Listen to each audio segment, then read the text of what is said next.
Hello and welcome to the September edition of At Home in Iowa City with Mayor Regina Bailey.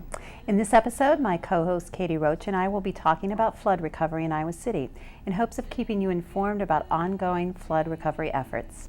First, I'll be speaking with Ron Clark about the flood damage to the Riverside Festival stage, home of the Riverside Theater Shakespeare Festival. I'll be asking Ron about how the loss of this iconic venue affected the theater company's summer season and what it means to their future. Next, I'll be speaking with Michael Lombardo, who became the city manager just weeks before the flood hit.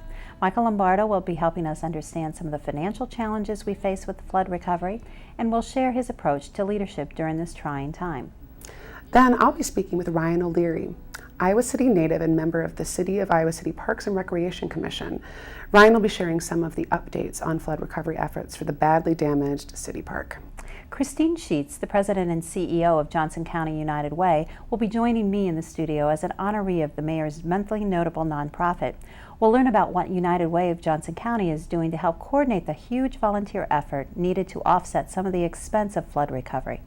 And finally, Jeff Davidson will help explain the FEMA Hazard Mitigation Program and other ways that the City of Iowa City is seeking funds to help those whose homes, businesses, and properties were destroyed in the 2008 flood. Throughout this program, contact information for the agencies and groups we will be talking to will be posted on the screen. We hope this episode will not only help to inform you of the latest recovery efforts, but might inspire you to get involved as our city recovers from the floods. Walk down by the river where my good fields are. It's a dusty old road. I'm down at the Riverside Festival stage with Ron Clark. So last time we spoke with you, this was more of a hopeful place. We thought, oh boy, you're just about ready to start the season. And then the flood hit. So tell us what's happened since then. Well, you know, it was an amazing process because we did a technical rehearsal on the Saturday night before everything just broke loose on us here. And we had all the lights in place, all the sound was in place. It was gorgeous. We had new scenic elements that no one had ever seen before, built custom for this space that we're going to, be able to use over the years. We had all that in place. And on Saturday night, I was standing off to the side on the green looking at it and just thinking, no one's going to see this, because the water was lapping around the edge of the green on the festival stage. And I thought, what a privilege for us as the creators of the festival to see it, because sadly no one else is.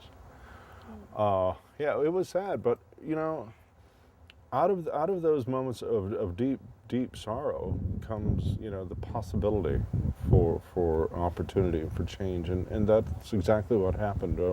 We took Sunday off as a company. 9:30 Monday morning, Jody and I sat down with Superintendent Lane Ploege and just said, we need a home. And we love the City High Auditorium.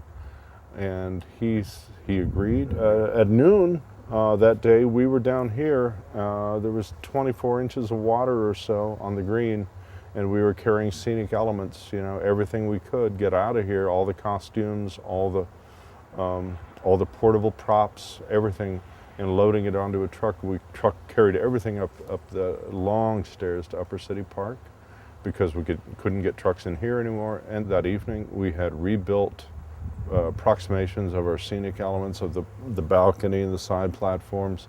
We'd legged them up, put them up, and by 5:30 we were doing restaging rehearsals. And the whole company did it. So how did the change of venue end up affecting the finances for the season and for the company? Well, that's the rub, isn't it? We ended up about total losses between our scene shop and our costume shop being wiped out. They were in a basement in Coralville. It's not a good place to be this last summer. We lost probably around $70,000, which for a small organization, that's more than 10% of our annual operating budget was just gone, just like that.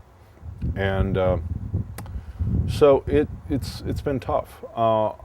We have been so lucky, and I'm shifting gears immediately, because there is an upside because of this area and this community that we live in. So Ron, what can people do going forward to help out the theater company?